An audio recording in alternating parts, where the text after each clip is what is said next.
Hey everyone, welcome back to my channel. And now this is Shalini. I have come up with another session that is mispronounced words part 3. I will be dropping the link in the description about part 1 and part 2 where I have shared with you the collection of particular words which we use in our daily English.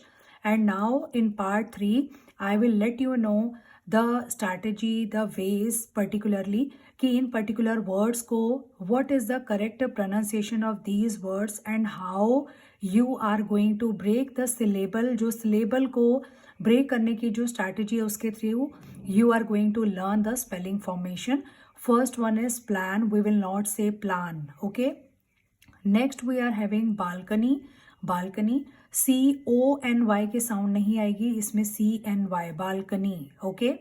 Next one is available नहीं कहेंगे, we will say available. Available. Avai and then label में E की sound नहीं आएगी आपकी और आप आई की साउंड को भी बहुत मिनिमाइज कर देंगे. Available, you will say available. Next we are having when we go for dining, आप उसके लिए वर्ड यूज करते हैं restaurant. Restaurant we will not say, we will say restaurant. Restaurant. So TR की जो है कंबाइंड साउंड आएगी, that you have to focus. Next one that is preparation.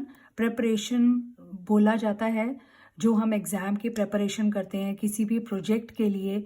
So we will say preparation. Preparation, not preparation. Okay. Now this is Africa, not Africa. This is known as Africa. Africa. F की sound आएगी इसमें. And then where the person resides, और एक living place के लिए हम बोलते हैं कि where do you reside. Okay. तो आपका अकोमोडेशन कहाँ है. Accommodation means where is your accommodation. Accommodation means living place, तो आप उसके लिए अकोमोडेशन वर्ड यूज करेंगे, ना कि accommodation.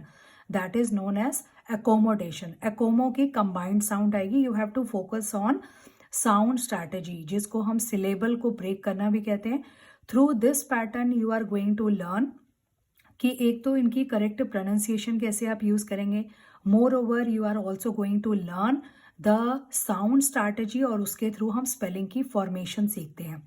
Next one is valuable नहीं कहेंगे, we will say valuable. E और ए की साउंड आपकी मर्ज हो जाएगी, you will say valuable. Okay. This is known as valuable, not valuable. Okay.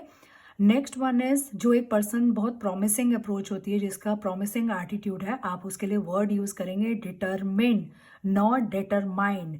Determined. MIND की कंबाइंड साउंड जाएगी, determined.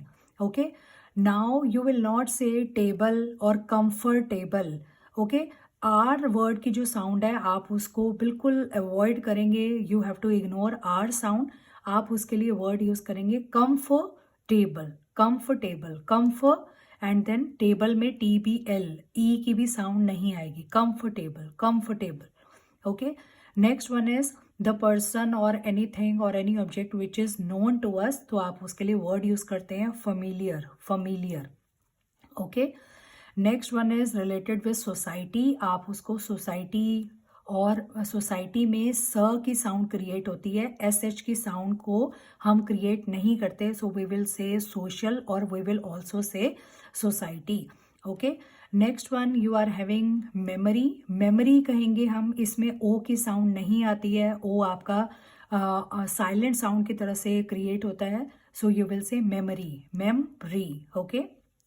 Next you are having किसी भी चीज़ का रिजल्ट और उसकी एंडिंग के लिए हम वर्ड यूज करते हैं कंक्लूजन. कंक्लूजन. कॉन्क्लूजन नहीं कहेंगे, we will say conclusion.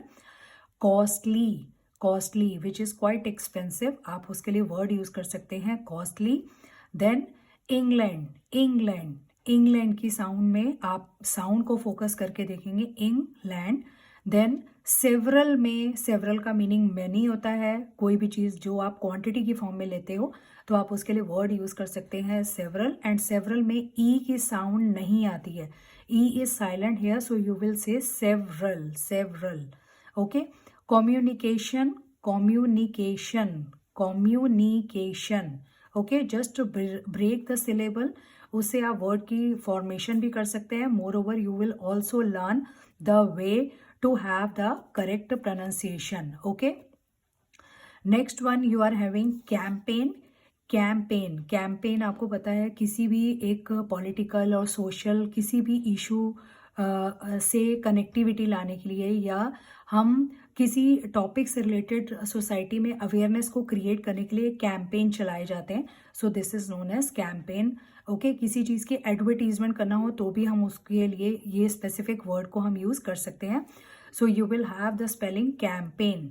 Okay, next one is washroom नहीं कहेंगे, we will say washroom. It's washroom. A U की जो साउंड है आपकी वो इसमें होगी. So you have to focus on such thing.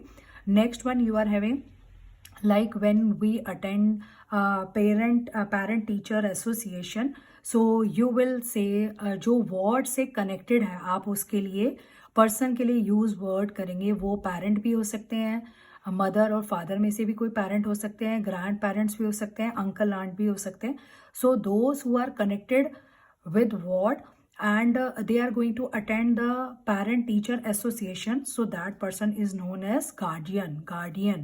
Okay, in American accent we say guardian. इसमें G की साउंड आती है, स्लाइड G की, but we basically follow British accent, so we will be using guardian. Okay, thank you so much. Hope you have understood. You can take the screenshot of the same. Maintain a notebook in order to have the regular practice of such words and just try to make yourself practicable of using such words correctly in your daily communication skills. At least अगर आप sentences try नहीं करते लेंदी या और impressive sentences अगर हमें problem होती है तो we can make small sentences. और small sentences के साथ साथ you can also use English words in your daily communication ways. Okay, thank you so much. Stay connected. Thanks for watching.